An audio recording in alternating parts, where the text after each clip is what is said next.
Hey Astro Kids, and welcome back. This is your May 2021 horoscope for Pisces Moon or Pisces Ascendant. So, starting off here in the month of May, on the 1st, we have Mercury shifting into the sign of Taurus. So, Mercury is now leaving behind Aries, which is this very active, adventurous, lively energy that we discussed back in the month of April. So as we've been going through this transit of Mercury and Aries, there's been energy all over the place. This has been crazy as Mars and Mercury are not friends.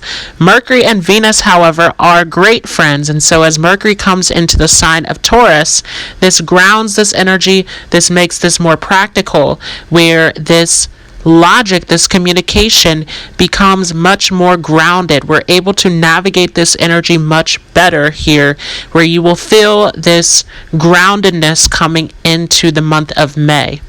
Now, along with that, Uranus will meet up with the Sun on the 1st as well, for those of you who are following those 3 extra planets. And so this is an interesting energy as our consciousness is being exploded through this Uranus transit. So this is a great time for this flash of inspiration, this insight, where we can see these unexpected changes coming in through our consciousness, through our awareness. Now, moving forward here to the 4th of May. May the 4th be with you. Venus is shifting ahead into the sign of Taurus, where we'll meet up in this conjunction with Mercury. This is a great influence. Here we can see the communication style. We can see the way of conveying logic and understanding coming into this peaceful, more grounded energy, as Venus is at home here in the sign of Taurus and giving the support, giving the aid to Mercury as well. This is a great transit for practical thinking, for decision making, for negotiating, as we're going through this transit here of Mercury and Venus in Taurus. Along with that, Mercury is going to meet up with Rahu later on here on the 4th as well. This is a great position also, as Mercury and Rahu are friendly to one another to a certain extent. This will give great aspiration, great inspiration towards thinking, towards researching, towards collecting data and information. Remember that Rahu is a planet of obsession, and so Rahu is also connected to technology. It is connected to research, and so anyone who is planning on learning a new subject, anyone who is planning on doing deep research, anything that is involved in writing, this is a great time, as Rahu is going to blow up this Mercury energy, where this gives us a tremendous amount of curiosity, a tremendous amount of communication that we can use at this time. On the 13th of May, Venus will also meet up with Rahu. Venus and Rahu are great friends to one another. Venus, of course, because it is the planet of luxury, of beauty, of wealth, of attraction, and Rahu, again, being this planet of obsession. It wants more. It wants to gain something. It is an ambitious planet. And so Rahu and Venus get together, and the things that you want to achieve, the things that you want to gain and attract into your life, this amplifies this. This gives you the ambition to achieve these things that you would like. And so you can see, especially for those of you who have Venus placed in a good condition within your chart, this gives you the ability to acquire the wealth, to acquire the luxury, to acquire the possessions that you are looking towards throughout this transit here in the month of May. As we move forward, on the 14th of May, the Sun will shift into Taurus, marking a new focus, a new center of consciousness, as we are putting our focus now into this more stable, more grounded, more peaceful energy. Remember that the Sun was exalted in Aries, where we had all of this energy, we had all of this drive, all of this liveliness. Now, as the Sun comes into its enemy sign of Taurus, this is where the Sun loses its energy, because remember that the Sun and Venus are not friends. So here the Sun is calmed down, it's slowed down in the sign of Taurus, where this is a great time to relax, to go inward, to ground yourself, to slow all of this energy down and to really bring yourself back into the present.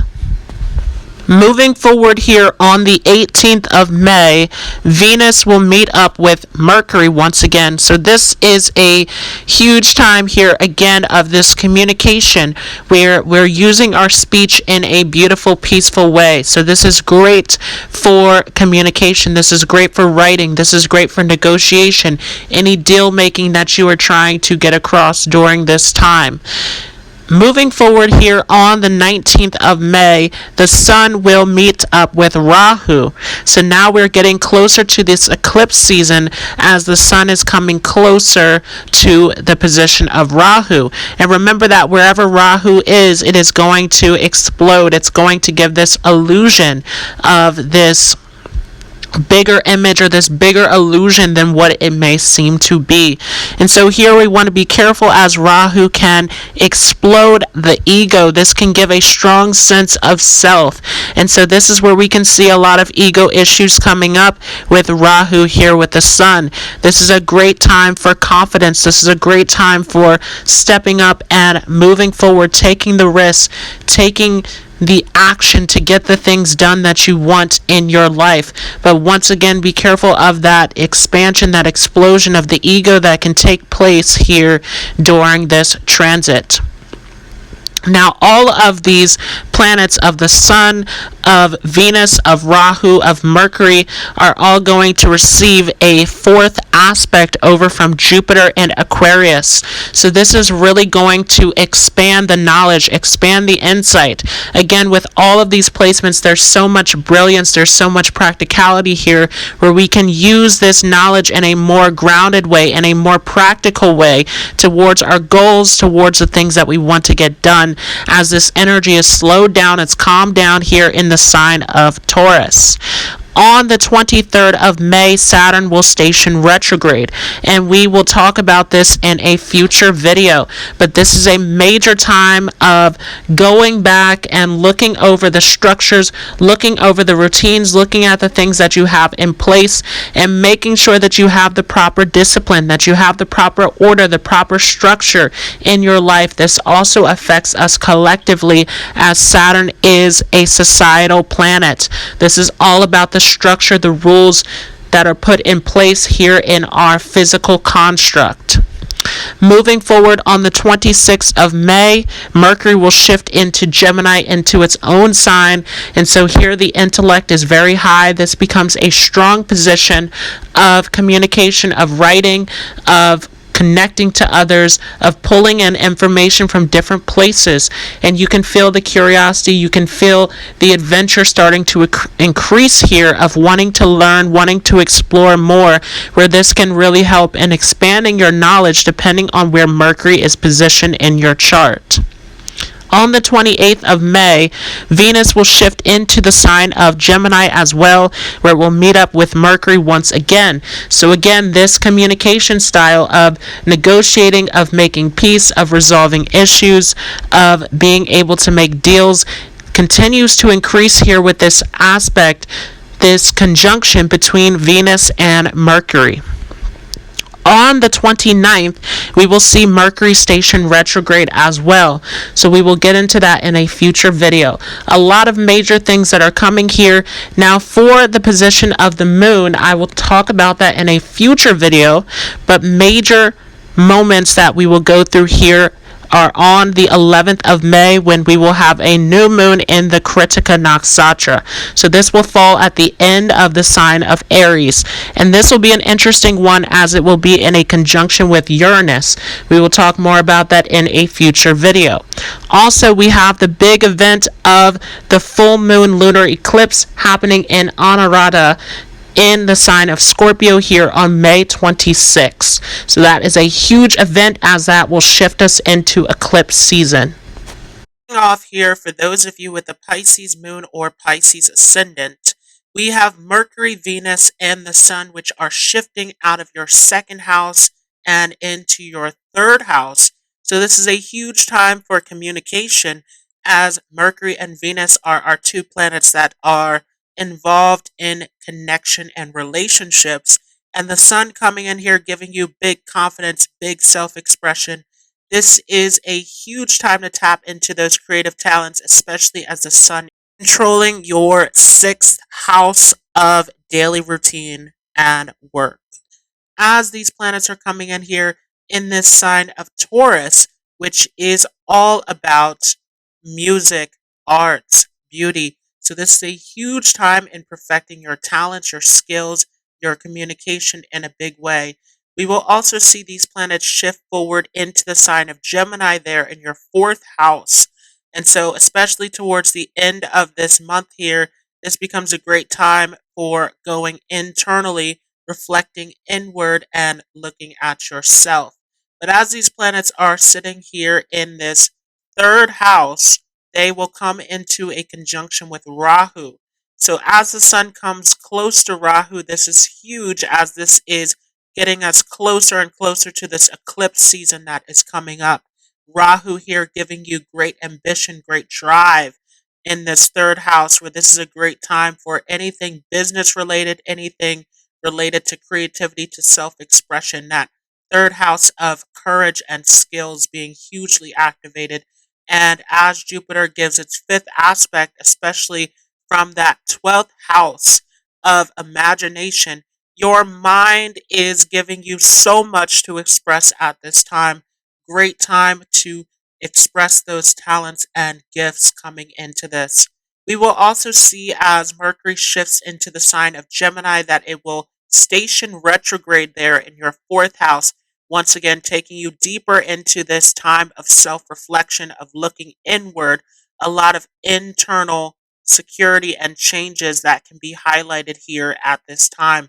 This may also be a time where you're thinking about moving or traveling, as Mercury is a very quick moving planet, and Venus in here being a planet of great luxury and expenditure. This can be a time where you're planning something in terms of moving or doing something different within your home. We will also see Saturn station retrograde there in your 11th house. And so this is a big time to look at your friend circles, to look at your projects, your long term plans, and make sure that everything is in check. This can be a time where Saturn is blocking out some old friends or old attachments that no longer serve you as we go deeper into this retrograde. We will also see a new moon in Aries.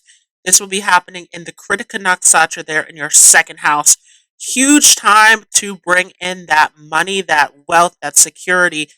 As this new moon comes in, some of you may be feeling more inclined towards your wealth and your security, focusing heavily on this, especially as this will be in the Kritika Nakshatra.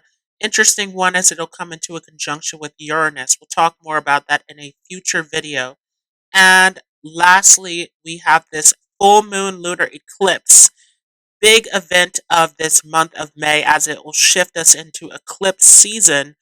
This will happen in the sign of Scorpio, there in your ninth house. A lot of deep wisdom, a lot of deep spirituality that is happening here for those of you with a Pisces moon, Pisces ascendant. To finish it off, for those of you with the Pisces moon or Pisces ascendant, I pulled some cards from the Vedic Astrology deck. First card that comes up is Venus. Once again, this is a huge time of tapping into those creative skills and talents. This is also a huge time in terms of collecting wealth and focusing on your finances. Next card here is the Uttara Falguni Nakshatra. Great time to look within once again with that fourth house and 12th house activation going on. This is a huge time for self reflection, digging deep for that inspiration, that creativity that you can use to express yourself in a huge way. Next card here is Mars. Once again, you have a lot of energy towards your creativity, towards the things that you can get done at this time. This is huge. And remember that Mars is there in that fourth house in Gemini, getting ready to shift forward here into Cancer. So huge in terms of all of this energy that you can use internally to move towards your goals And next card here is the fifth house. Once again, your creativity is hugely highlighted. Your skills, your talents, using this in a huge way. Next card here is the second house. So once again, money is highlighted, using those talents, those skills that you have to focus on your security and building up your worth at this time. Next card is Aries. And so this is time to start something new. Don't be afraid with that new moon that is going to take place there in your second house.